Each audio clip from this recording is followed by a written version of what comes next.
Hello everyone, welcome back to Anjali bio classes. आज cell chapter के lecture 4 में हम लोग स्टार्टिंग करने जा रहे हैं। तो लेक्चर 4 ऑफ सेल किस चीज के ऊपर है? कल हमने आपको बताया था कि हमने प्लाज्मा मेम्ब्रेन का जो स्ट्रक्चर कंप्लीट किया था, उसके बाद में हम एंडोमेम्ब्रेनियस स्ट्रक्चर्स की तरफ चलते हैं। एंडोमेम्ब्रेनियस का मतलब क्या है? एंडोमेम्ब्रेनियस वो स्ट्रक्चर्स होते हैं जो एक दूसरे के साथ इंटर रिलेटेड होते हैं। इंटर रिलेटेड का मतलब क्या है? एक का काम दूसरे के साथ से के बिना कंप्लीट नहीं हो सकता। जैसे कि देखिए, हमारे जो एंडोमेम्ब्रेनियस स्ट्रक्चर्स हैं वो कौन कौन से हैं? फर्स्ट है हमारा endoplasmic reticulum, endoplasmic reticulum. Second is Golgi apparatus, Golgi apparatus। Third one is vacuole and fourth is lysosome. एक चीज हमेशा याद रखिएगा कि एंडोमेम्ब्रेनियस का मतलब क्या होता है? Single membrane.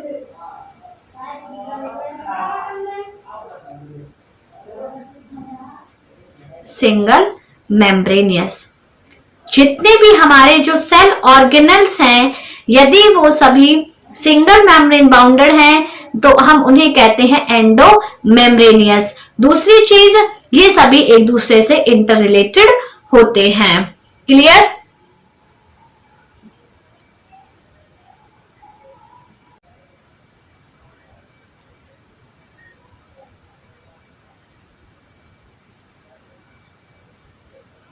So now we are talking about endoplasmic reticulum. Start करते हैं एंडोप्लाज्मिक रेटिकुलम। एंडोमेम्ब्रेनियस स्ट्रक्चर में सबसे पहला स्ट्रक्चर क्या है? Endoplasmic reticulum. देखिए, एंडोप्लाज्मिक रेटिकुलम जो होता है हमारा, ये एक ऐसा स्ट्रक्चर है जो न्यूक्लियस के जस्ट अबव प्रेजेंट होता है। बिल्कुल, जो ये हमारा न्यूक्लियस है, न्यूक्लियर एनवेलप है, और इसके जस्ट ऊपर जो प्रेजेंट है दैट इज एंडोप्लाज्मिक रेटिकुलम। इसमें नोट कीजिएगा, endoplasmic reticulum is membrane bounded sac. Membrane bounded sac, ठीक है। ये एक हिस्से होते हैं जो अलग अलग मेम्ब्रेन से, सभी मेम्ब्रेनों से घिरे हुए होते हैं और एक दूसरे के ऊपर सटे हुए होते हैं, यानी कि चिपके हुए होते हैं एक दूसरे के ऊपर। Endoplasmic reticulum is of two types.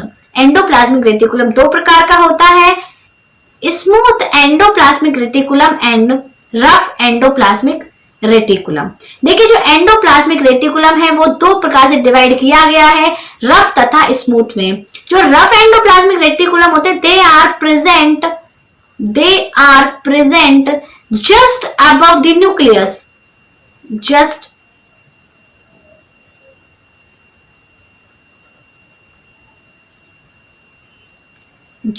Above the nucleus. और दूसरे हमारे जो स्मूथ एंडोप्लाज्मिक रेटिकुलम है, दे आर प्रेजेंट फार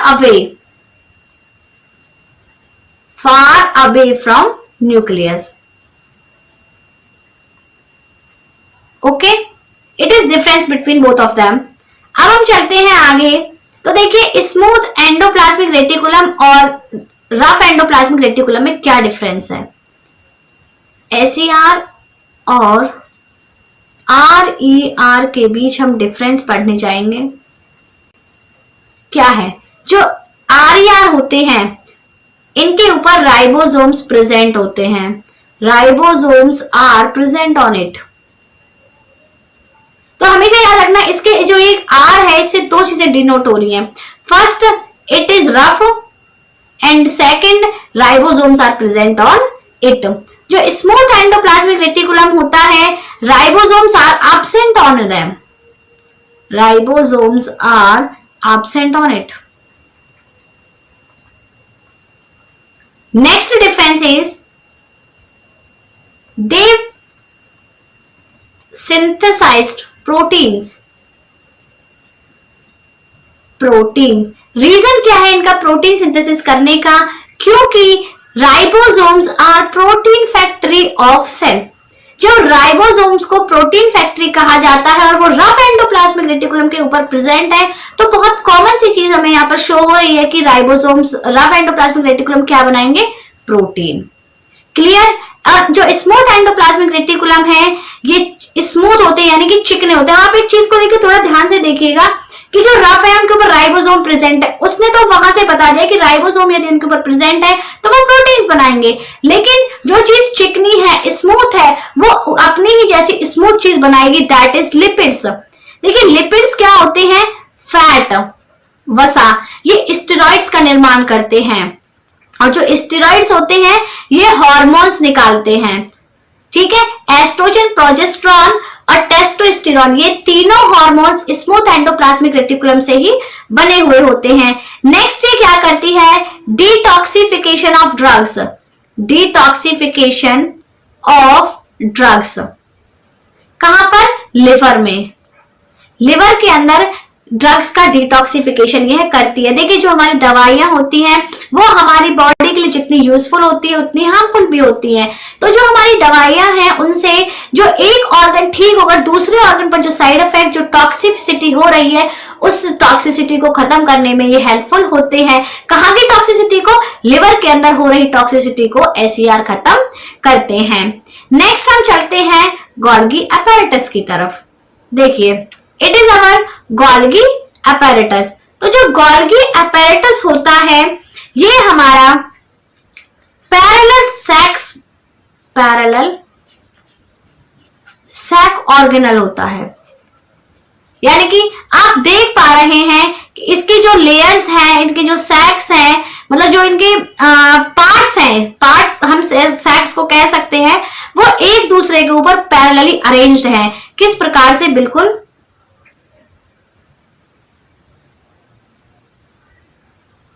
ऐसे। ठीक है, तो जो हमारे ये गोल्गी अपैरेटस है ये किसके साथ में मिलकर काम करता है? Endoplasmic reticulum. एंडोप्लाज्मिक रेटिकुलम हमें अभी पढ़कर आए, क्या बनाता है? प्रोटीन और लिपिड्स।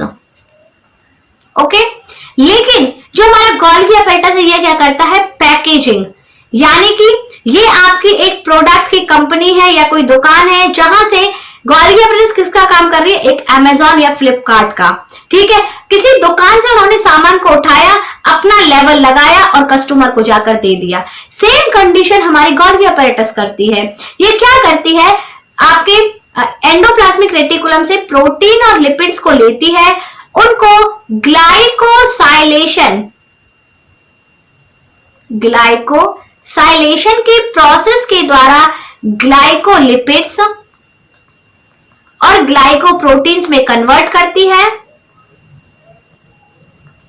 और जहां पर जरूरत होती है पूरे सेल में प्रोटीन और लिपिड की, वहां पर पहुंचा देती है। देखिए जो हमारी गोल्गी अपैरेटस है इसकी खोज कैमिलियो गोल्गी नाम के साइंटिस्ट ने की थी, जिनके नाम से इसका नाम गोल्गी अपैरेटस या फिर गोल्गी बॉडीज पड़ा था। इसके अंदर दो फेजेस होते हैं। देखिए हम यहाँ पर देख पा रहे हैं one phase and second phase. जो इसका ये फेज होता है ये चीजों को लेने का काम करता है, यानी कि लिपिड और प्रोटीन को लेता है, और ये वाला जो फेज है ये क्या करेगा? आपका ग्लाइकोलिपिड और ग्लाइकोप्रोटीन्स को निकालने का काम करता है। तो इसकी जो वर्किंग है वो कुछ इस तरीके से चलती है। यहां से लिया गया और यहां पर दे दिया। तो जो ये लेने वाला फेज होता है इसे कहते हैं सिस फेज, और जो ये देने वाला फेज है that is called trans phase. I hope कि सभी को गोल्गी अपैरेटस क्लियर हो चुका होगा। देखिए इसके जो ये सैक्स होते हैं, इन सैक्स को कहा जाता है cisternae. Okay, the next organelle is lysosome. Next organelle कौन सा है हमारा? लाइसोसोम। लाइसोसोम को सुसाइडल बैग भी कहा जाता है। सुसाइडल बैग मतलब आत्मघाती थैली। जो हमारा लाइसोसोम होता है यह इन्फेक्शन को, यानी कि हम दूसरी भाषा में कहें कि अगर सेल के अंदर कोई भी बाहर की फॉरेन सेल डेब्री अगर सेल के अंदर प्रेजेंट हो रही है या सेल के अंदर एंट्री करने की कोशिश कर रही है तो उन्हें खत्म करने का, या फिर डेड सेल डेब्रीज यानी कि मृतक जो हमारी सेल होती है, जो कोशिका के अंदर के ऑर्गेनल्स वगैरह होते हैं वो मर जाते हैं तो उन्हें दफनाने का काम लाइसोसोम करता है। इसके अंदर कई सारे एंजाइम्स पाए जाते हैं जो सभी चीजों के, यानी कि इन एक्स्ट्रा चीजों के या फिर डेड सेल डेब्रीज के डाइजेशन में मदद करते हैं। तो कौन कौन से एंजाइम होते हैं इसके अंदर, देखिए यहाँ पर दिखाए हुए हैं हमें एंजाइम सबस्ट्रेट कॉम्प्लेक्स और डाइजेस्टिव एंजाइम्स के बारे में बताया। तो हम अभी डाइजेस्टिव एंजाइम्स के नाम यदि आपको बताएं तो कौन कौन से होते हैं। लाइपेज जो लिपिड को क्या करते हैं, डाइजेस्ट करते हैं। हाइड्रोलेज वाटर को एब्जॉर्ब करने में मदद करते हैं। प्रोटीन्स को डाइजेस्ट करते हैं। और आपके कार्बोहाइड्रेट्स को डाइजेस्ट करने में हमारी मदद करते हैं। लाइसोसोम आपका इतना ही है, यहां पर कंप्लीट होता है। नेक्स्ट हम चलते हैं fourth endomembrane sac, that is vacuole.